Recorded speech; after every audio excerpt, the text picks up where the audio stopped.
скот, коров, быков. И также все птицы у них были украдены.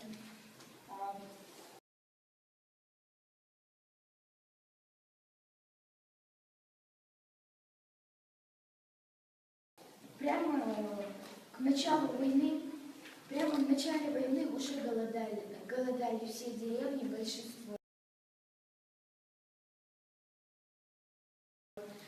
Особенно маленькие города, потому что, хотя у них были хоть какие-то связи, но людям там жилось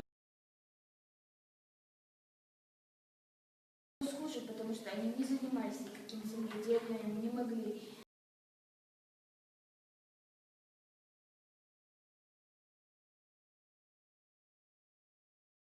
Ничто вырастет, ничего посадить.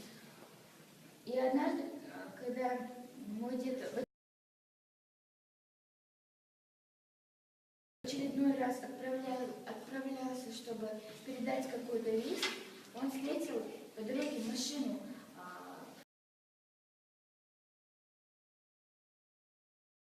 Подумал, что это наши солдаты Красной Армии.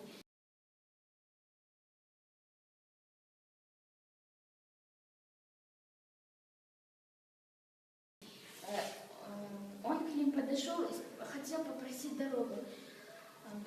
Он им задал вопрос по ингушскому языку, а они на ингушском языке, они ему ответили по-немецки.